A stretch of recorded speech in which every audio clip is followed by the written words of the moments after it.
कि केवल एक कष्ट है और वो यहाँ मुझे नहीं है। जिस गांव में हम माता रहते थे वह बाष्कल नाम का गांव, सारे ब्राह्मण रहते थे लेकिन एक भी अच्छा नहीं था, और सारे बुरे ब्राह्मण, दुराचार करने वाले ब्राह्मण, उन्हीं से प्रभावित होकर मेरे पति भी दुराचारी थे। लेकिन बिना शिव पुराण को सुने, बिना कोई सत्कर्म करे, बिना अपने मन को शुद्ध करे, उनकी मृत्यु हो गई। और वह अभी किस योनि में है, कहाँ भटक रहे हैं, उन्हें बहुत सारी यातनाएं हो रही होगी। इसी का विचार करके मुझे रोना आ रहा है, मेरा हृदय व्यथित हो रहा है, मुझे चिंता हो रही है। क्या आप कृपा करके इतना नहीं बता सकती कि मेरे पति जो बिंदुक थे वह अभी कहाँ हैं? माता पार्वती ने कहा कि चिंता मत करो, हम तुम्हें तुम्हारे पति से जरूर मिलवाएंगे और उनके उद्धार का प्रबंध भी पूर्ण करेंगे। विंध्य पर्वत पर माता पार्वती ने चंचुला से कहा कि एक विंध्य पर्वत है, उस पर एक बड़े विशाल काय पिशाच के रूप में तुम्हारा बिंदुक नाम का पति वहां पर विचरण कर रहा है। और उस भूख लगती है लेकिन भूख मिटाने के लिए भोजन नहीं मिलता, प्यास लगती है लेकिन वर्षों तक पानी नहीं मिलता, और मृत्यु भी प्राप्त नहीं होती। ऐसी वह बड़ी क्लेशदायक, दुखदायक योनि है। उस योनि को तुम्हारा पति प्राप्त हुआ है, तो उसका उद्धार क्या आप नहीं करा सकती? बोले हाँ, उपाय तो है, कृपा करके बस उसका उद्धार करा दीजिए। इतना जब अनुनय विनय किया तब माता पार्वती ध्यान करके श्री तुम्बुरु गंधर्व जी को बुलाती है। तुम्बुरु गंधर्व कथा सुनाने में और गायन में अति प्रवीण है। तुम्बुरु गंधर्व आए, माता पार्वती के सामने हाथ जोड़ा और कहा, माता पार्वती आप जो कहेंगी, क्या आज्ञा है, मैं उसे पूर्ण करूंगा।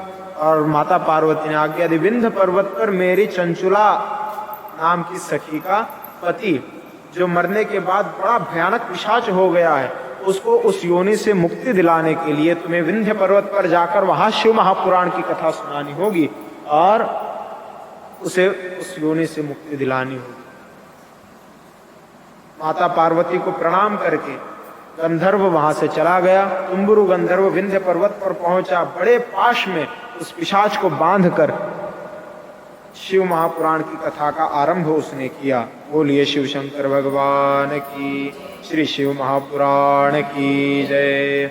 शिव महापुराण की कथा आरंभ हो रही है। इसका समाचार सुनकर अनेक ऋषि मुनि, योगी, तपस्वी, ध्यान मग्न मनस्वी सब लोग वहां पर आए, एकत्रित हुए और बड़ा भारी सम्मेलन वहां पर हुआ। कथा का आयोजन हुआ, कथा शुरू हुई। कथा के समापन के बाद वह बिंदु जो पिशाच योनि में भटक रहा था, उसकी पिशाच योनि से मुक्ति हो गई और वह भी श्री शिव धाम को प्राप्त हो गया। ऐसा महत्व श्री शिव महापुराण का है।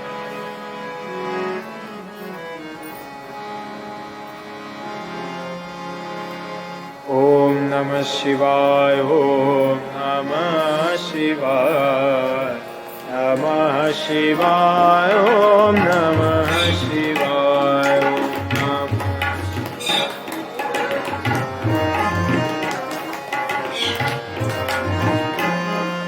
सब गाइए।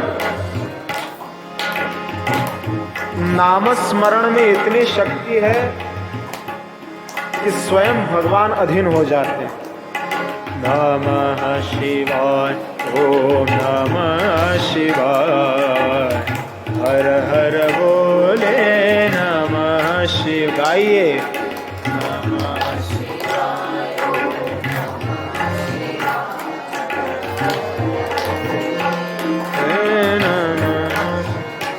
ओम नमः शिवाय, ओम नमः शिवाय, हर हर बोले नमः शिवाय, नमः शिवाय,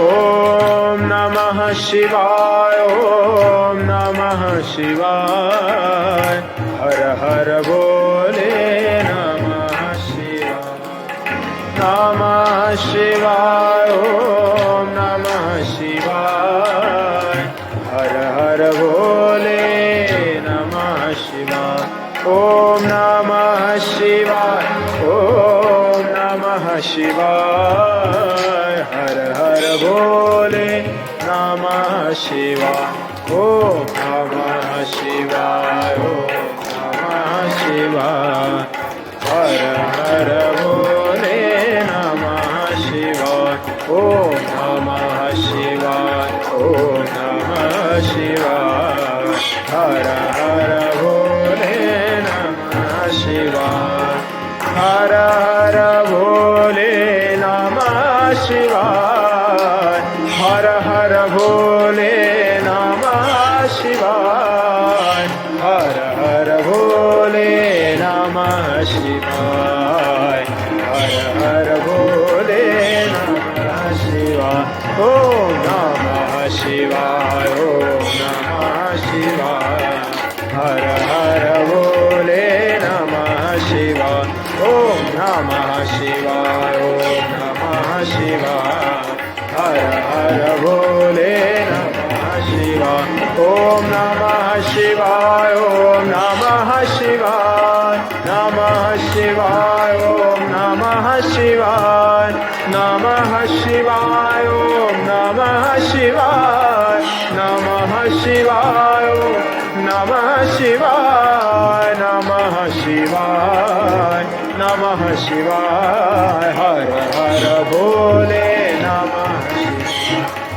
हर हर भोले नमः शिवाय, ओम नमः शिवाय, ओम नमः शिवाय, हर हर भोले नमः शिवाय, नमः शिवाय, ओम नमः शिवाय, हर हर भोले नमः शिवाय, हर हर भोले नमः शिवाय, हर हर भोले नमः शिवाय।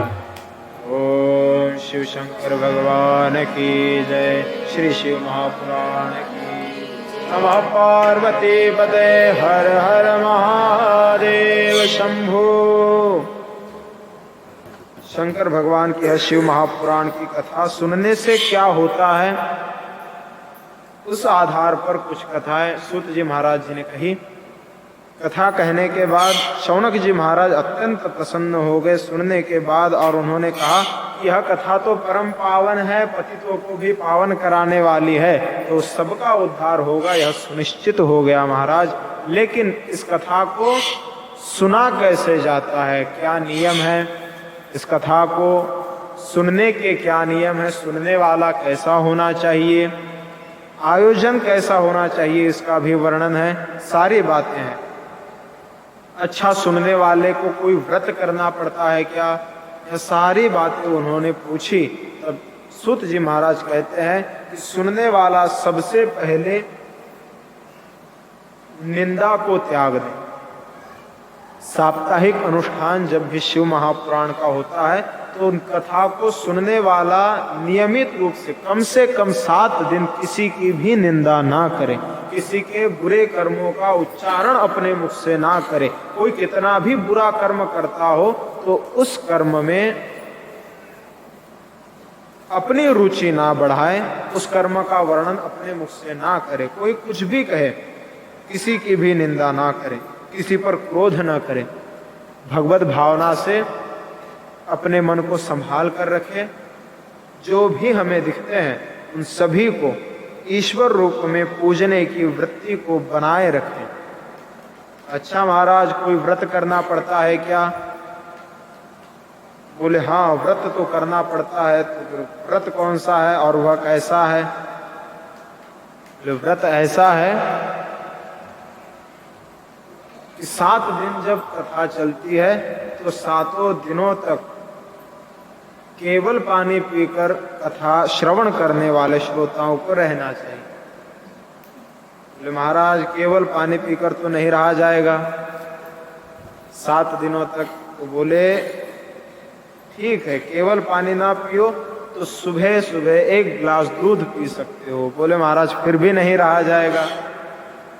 बोले ठीक है, दूध पर भी ना रहा जाए तो फलहार एक समय कर सकते हो। महाराज, एक समय फलहार में भी बजट नहीं बनेगा, कुछ और बताइए। तो वो और सब्सिडी देने लगे।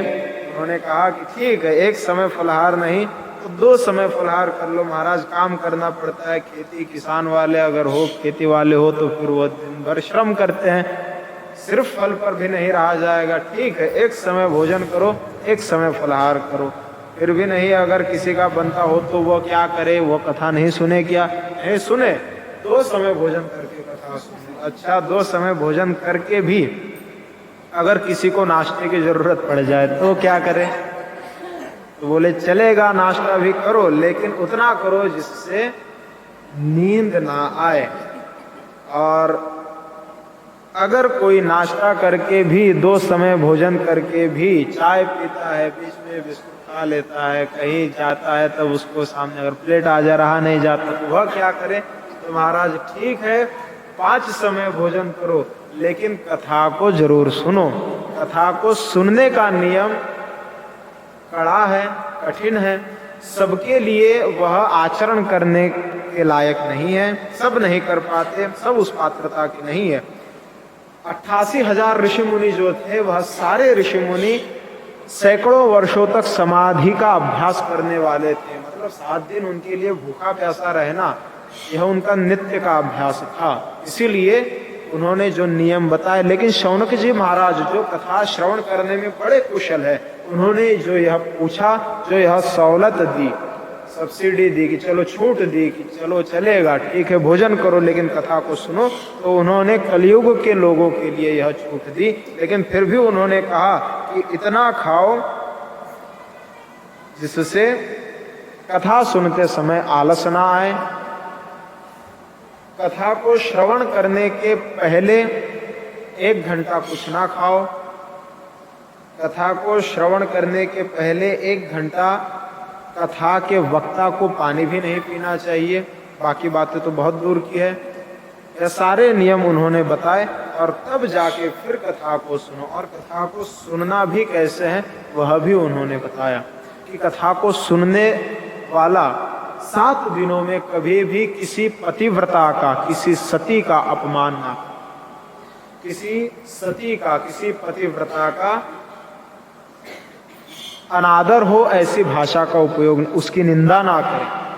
दूसरी बात, किसी वेदज्ञ, धर्मज्ञ, ब्राह्मण की, साधु की निंदा वह कभी ना करे। 2 व्यक्ति समाज में, अपने गांव में, वह अपने गांव का धन होते हैं और वह एक सती वृत्ति और एक साधु वृत्ति। सती क्योंकि वह अपने पति को ही परमेश्वर मानती है इसलिए वह श्रेष्ठ है। पतिव्रता अपने पति को परमेश्वर मानती है इसलिए वह श्रेष्ठ है। और साधु परमेश्वर को ही अपना पति मानते हैं इसलिए वह भी सर्वश्रेष्ठ है। इन दोनों की निंदा हमसे कभी ना हो, इस बात का पूरा पूरा ध्यान रखना चाहिए। और अगर नहीं रखा जाता तो कथा श्रवण का पूर्ण फल उससे नहीं मिल सकता। अगर आप निंदा करते हैं, अगर आप मन में पाप लाते हैं, कम से कम कथा जब तक हम सुनते हैं तो जो मुख्य यजमान होते हैं संयम से रहें, त्याग पूर्वक रहें, पलंग का त्याग करें। यह सारी बातें शिव महापुराण के महात्म्य में उन्होंने कही है। शिव महापुराण की कथा अगर मैदान में आयोजित की जाए तो फिर उसके लिए सारी व्यवस्था है, उसकी हमें जरूरत नहीं है। लेकिन जो मुख्य बात है वह सब आपको मैं कहूँगा कि कथा को सुनना मतलब क्या है। एक कथा आती है उपनिषद में, फिर से उस उपनिषद की कथा में एक बहुत बड़ा बाजार लगा है, नुमाइश बाजार, मतलब जहाँ पर लोग देखने के लिए आते हैं। दिल्ली का बाजार था, वहाँ पर तो सारी दुनिया भर से लोग आते हैं, देख रहे थे किसने क्या क्या लाया। सारी नवीन कृतियाँ वहाँ पर थी, अपने अपनी कलाओं से लोगों ने अलग अलग चीजें बनाई थी। घर को सजाने के लिए उपयोग में आने वाली आवश्यकताओं से ऐसी सारी चीजें वहां पर थी। तो एक आदमी केवल 2 मूर्तियां लेकर उस नुमाइश बाजार में अपना दुकान लगाए बैठा था। केवल 2 मूर्तियां उसके पास में थी, दोनों ही पीतल की मूर्तियां, दोनों का वजन बराबर था, दोनों ही वशिष्ठ जी की मूर्तियां, दोनों को एक ही आदमी ने बनाया, दोनों की साइज बिल्कुल सेम, उतनी ही साइज दोनों की भी। जितनी दाढ़ी इन महात्मा की मूर्ति में उतनी ही इनकी, जितने बाल, जितना सब कुछ, जितनी चमक इनमें जो उतनी ही चमक इनमें, जितने साइज इनकी उतनी ही साइज इनकी, दोनों के वजन में 55 ग्राम का भी फर्क नहीं था। लेकिन एक मूर्ति 50,000 की थी और एक मूर्ति 500 रुपये। अब केवल 2 मूर्तियां लेकर वह दुकानदार बैठा था। जो भी आता था पूछता था कि बाकी मूर्तियां कहाँ हैं? बोले 2 ही है और दोनों समान है। हाइट में भी पीतल की ही है, कोई सोने का पतरा किसी मूर्ति पर नहीं चढ़ा, वजन में भी बराबर है, बनाने वाला एक ही है। लेकिन एक मूर्ति 50,000 की है और दूसरी मूर्ति केवल 500 रुपए की है। तो बोले फिर आपको बताना है कि कौन सी 50,000 की है और कौन सी 500 की है, बस यही है। तो लोग उठाकर देखने लगे, पलटकर देखने लगे, दोनों का वजन नापने लगे, हाइट नापने लगे, कोई कम ज्यादा, कुछ किसी मूर्ति में ज्यादा कलाकृति ऐसा कुछ है क्या, वह देखने लगे। सब एक था, एक जैसी मूर्ति थी, एक ही छापा था, बनाने वाला एक था। लोग चक्कर में पड़ गए, हैरान होने लगे देखने वाले कि अरे एक ही जैसी मूर्ति है, वजन समान है, साइज समान है, बनाने वाला एक है, लेकिन एक 50,000 की और एक केवल 500 रुपए की। तो इतना अंतर कैसे? एक महात्मा जी वहां से जा रहे थे, उन्होंने देखा कि जो दुकानदार है वह सत्संगी लगता है, तो कोई ना कोई गुह्य इन मूर्तियों में होगा। उन्होंने कहा क्या मैं इन मूर्तियों को उठाकर देख सकता हूँ? महात्मा जी से हाथ जोड़कर दुकानदार ने कहा ठीक है, आप बिल्कुल उठाकर देख सकते हैं। उन्होंने मूर्तियां उठाई, दोनों मूर्तियां समान ही थी, लेकिन उन्होंने एक सुतली हाथ में ली, उसको पिरोया और एक मूर्ति के कान से डाला तो वह सीधा उस कान, दूसरे कान से बाहर निकल गई। तो उन्होंने कहा सुनो ये 500 रुपए की है। और दूसरी मूर्ति के कान में डाला तो वह कान में गई और कान से सीधा यहाँ से मुड़कर अंदर चली गई। मूर्ति के अंदर, जिस मूर्ति के अंदर सुतली चली गई, उन्होंने कहा कि यह मूर्ति 50,000 की है। तो उन्होंने कहा महाराज आपने जो कहा बिल्कुल सही है, लेकिन पहचाना कैसे? तो बोले जो यहाँ से सुन के इधर से निकाल दे उसकी कीमत 500 से अधिक हो नहीं सकती, वह कीमती नहीं है, भले ही मूर्ति उतनी ही हो। उसने कथा भी सबके साथ सुनी हो, उसने कथा भी भले ही नियम से सुनी हो, लेकिन इधर से सुन के अगर इधर से निकाल दे तो उसकी कीमत ज्यादा नहीं है। और जो इधर से सुन के उस कथा को अपने जीवन में उतारे उसकी कीमत बहुत ज्यादा है, उसकी कीमत सर्वश्रेष्ठ है। इसलिए कथा श्रवण, भले ही हजारों लोग, लाखों लोग एक साथ बैठे कथा सुनने के लिए या 2-4 लोग साथ में बैठे हो, लेकिन कथा इससे नहीं कि उसने कितने नियम से, कितना शुद्धाचार से सुनी, लेकिन इस पर डिपेंड करती है कि वह कथा सुनकर बाद में उस कथा का आचरण करता है, कथा से मिले उपदेशों को साथ में ले चलता है, जीवन भर क्या वह वैसे जीता है, तो फिर वह कथा सुनने का पूरा फल प्राप्त कर पाता है। नहीं तो नहीं होता। लोग कथा सुनते हैं और फिर सुनकर चले जाते हैं और कहते हैं कि हमने कथा सुन ली तो हम पुण्यवान हो गए। वो कोई पुण्य की कोई बैंक नहीं है भगवान के पास जो जमा कर दिया तो जब तक खर्चा ना करो तब तक जमा रहेगा। नहीं, वह तो खर्चा होते रहता है, डिपॉजिट नहीं रहता कोई पुण्य। इसलिए कथा को सुनने के बाद आचरण करना अत्यंत अनिवार्य है। किसी बूढ़ी माता जी ने मुझे कहा था, एक बार मिली थी, कथा हो गई, श्रीमद् भागवत महापुराण की कथा थी, और भागवत महापुराण की कथा सुनने का फल है कि परीक्षित जी महाराज को तो विमान लेने को आया था। वो बूढ़ी माता मुझसे कहने लगी कि परीक्षित जी ने एक बार कथा सुनी, उनको लेने विमान आ गया। मैंने अपने जीवन में 70 बार कथा सुनी है, लेकिन मुझे लेने तो अब तक रिक्शा भी नहीं आया। तो भगवान भेदभाव करते हैं क्या? एक परीक्षित ने केवल एक बार कथा सुनी, वह राजा था, क्या इसलिए उसको विमान आया लेने वैकुंठ से? और हम कथा सुनते हैं, दुनिया में कई लोग हैं जो कथा सुनते हैं तो उनको लेने कुछ नहीं आता। तो इसका क्या अर्थ है? भगवान क्या पक्षपाती है जो एक के लिए विमान भेज देते हैं, दूसरे को वहीं रखते हैं, भैया तो वही ठीक है? कोई एक कथा सुनता है परीक्षित नाम का तो वह परम धाम चला जाता है और हम यहीं रह जाते हैं अपने घर में। उल्टा हमें ताने सुनने को मिलते हैं कि तू कथा सुनते है तो तुम्हें क्या मिला, और एक के गुणगान गाए जाते हैं कि उसने कथा सुने तो फिर आज भी उसका नाम है कि वह परम धाम चला गया। इतना भेद क्यों?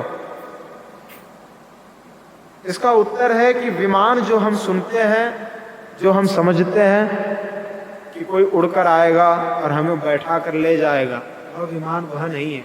विमान शब्द का अर्थ है विगता मानः यस्य, जिसका मान चला गया। देहात्म बुद्धि से जो निवृत्त हो गया, बड़ा कठिन शब्द है देहात्म बुद्धि। इस शरीर को जिसने मैं मान लिया, आप बताइए ये हाथ मतलब आप खुद है क्या? ये हाथ मतलब मैं नहीं हूं, ये सर मतलब मैं नहीं हूं, ये पैर मतलब मैं नहीं हूं। लेकिन अगर यह शरीर मैं नहीं हूं तो फिर मैं कौन हूं? आज तक भी हम यही मानते आए हैं कि यह शरीर मतलब मैं हूं। हम भोजन करते हैं, इस वाक्य में भाव क्या है कि हम भोजन करते हैं, लेकिन वास्तविक अगर देखा जाए तो हमारा शरीर भोजन करता है, हम नहीं। मैं देख रहा हूं, मैं नहीं, मेरी आंखें देख रही हैं।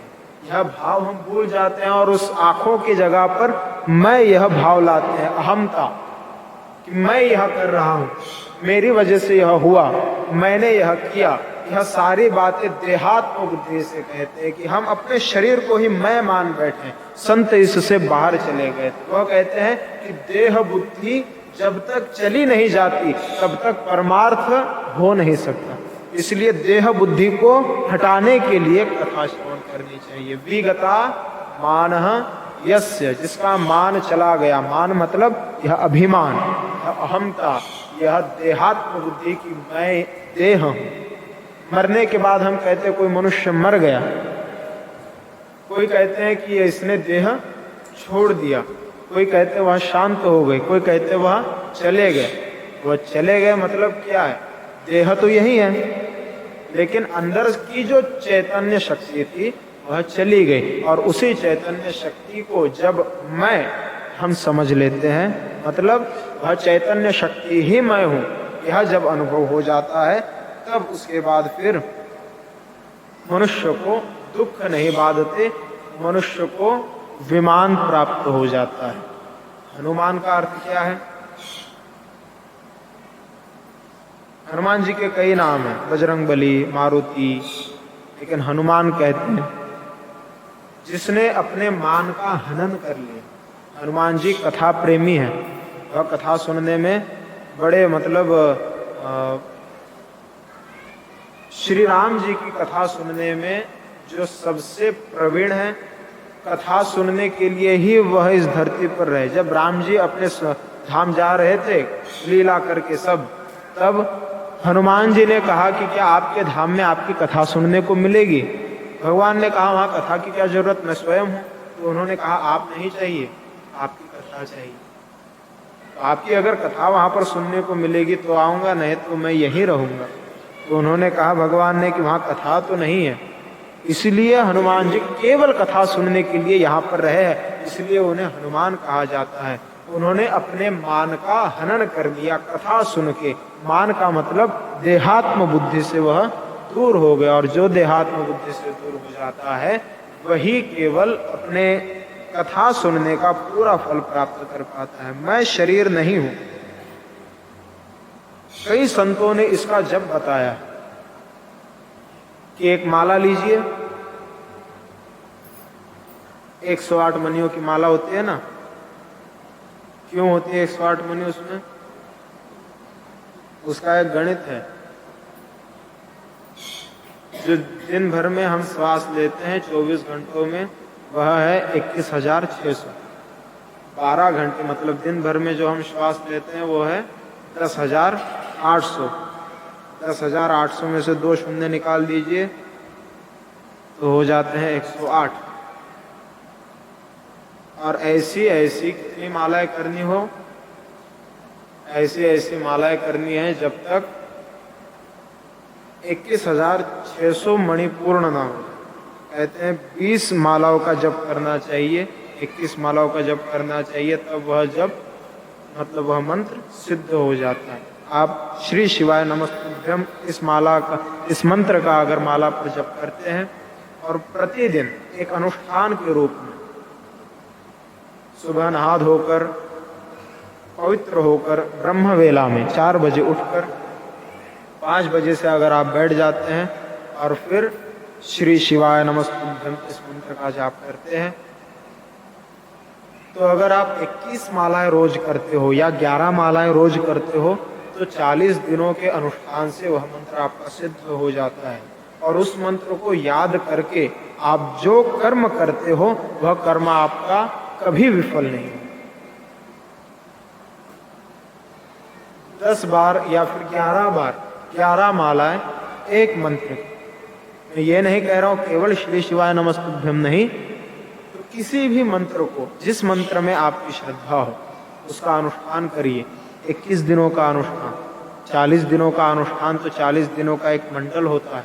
अगर उसका अनुष्ठान कर पाए तो बहुत अच्छी बात, नहीं तो 21 दिनों का एक अनुष्ठान करिए। नहीं होता है तो 11 दिनों का करिए।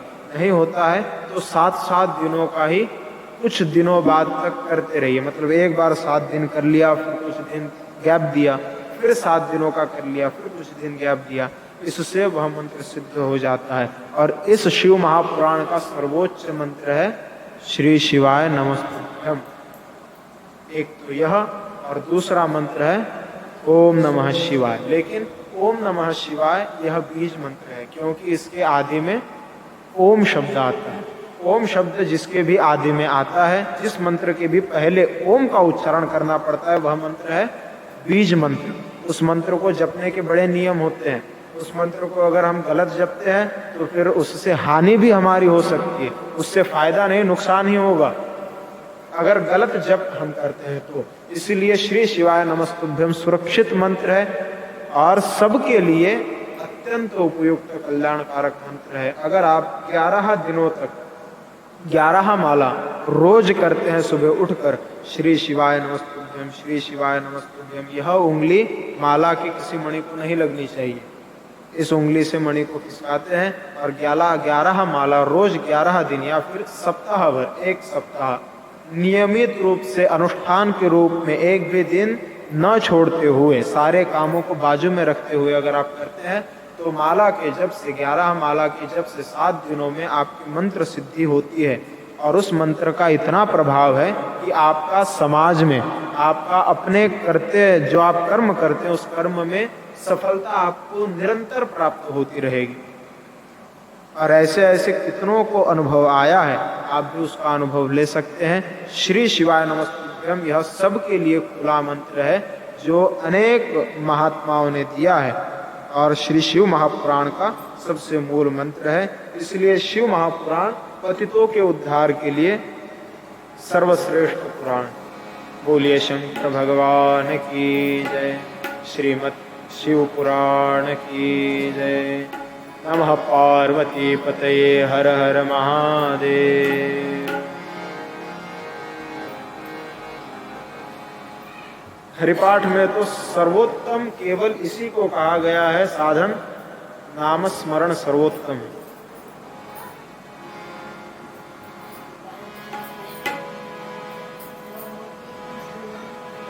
नाम स्मरण से जो कुछ प्राप्त होता है वह और किसी चीज से नहीं प्राप्त होता। इस मंत्र का जाप, इससे क्या होगा आपको पता है? जो भौवा होता है ना, काला काला उड़ता है भौवा, वो भौवा जन्म नहीं लेता। एक छोटी सी अल्ली, जिसको हम मराठी में अड़ी कहते हैं, अड़ी, उसको उठाकर अपने चोंच में अपने घर में ले जाता है और उसको आते जाते हुए अपनी चोंच से दुख देता है, क्लेश देता है, उसको तकलीफ देता है। और उस अल्ली को हमेशा यह भय बना रहता है कि वो आएगा हमें चोंच मारेगा, वो आएगा हमें चोंच मारेगा। तो नित्य निरंतर भौहे का वो ध्यान करती है, भय के रूप में ही क्यों ना हो, लेकिन उसका ध्यान करती है। तो वह अल्ली एक दिन भौहे के रूप में परिवर्तित हो जाती है। मतलब नित्य के ध्यान से हम जिसका ध्यान करते हैं हम वैसे हो जाते हैं। इसीलिए ईश्वर का चिंतन करने से हम भी ईश्वर रूप हो जाते हैं। तुका मने देव पावया गेलो आणि तुका मने देवची हो।